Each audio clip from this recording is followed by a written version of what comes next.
ከዕለታት በአንድ ቀን በአንድ ቤት ውስጥ የሚኖሩ ውርዬና ቦቢ ነበሩ። ቦቢ በጸጥታ ውስጥ መተኛት ይወዳል። ውርዬ ረባሽ ድመት ናት። ቦቢ ሲተኛ ትረብሸዋለች። ቦቢ የሸክላው ስብራት ከእንቅልፏ ባነነው። ውርዬ ወዳለችበት ሲሄድ ሸክላውን ጥለዋለች። ቦቢን በንዴት አባረራት። ውርዬ ሮጣ በመውጣት በመንገድ ላይ ባለ መኪና ውስጥ ገባች። ቦቢም አንድ ላይ ተከትሏት መኪና ውስጥ ገባ።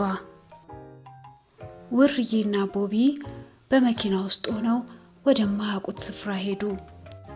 መኪናውም መሃል ከተማ ውስጥ ቆመ። እነ ውርዬ የት እንዳሉ አያውቁትም። ከፎቅ ፎቅ እየተንጠላጠሉ ቤታቸውን ለማግኘት ቢሞክሩም ድንገት አዳልጧቸው ወደ ምድር ወደቁ።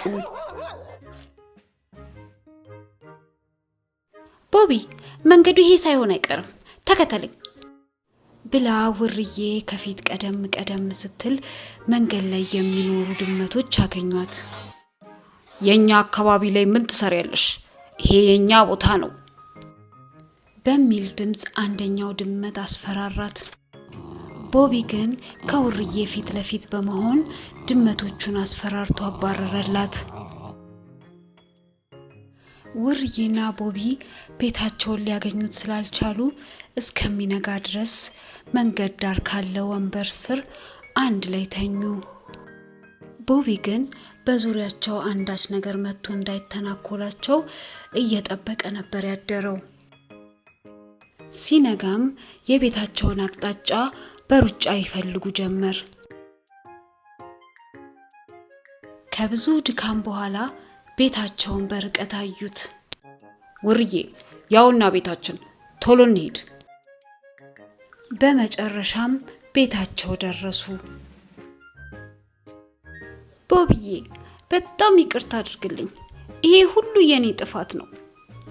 በዚያ ላይ አንተ ባትኖርልኝ ኖሮ ስንት ነገር ይደርስብኝ ነበር በማለት ውርዬ ቦቢ እግር ስር ወድቃ ይቅርታ ጠየቀችው።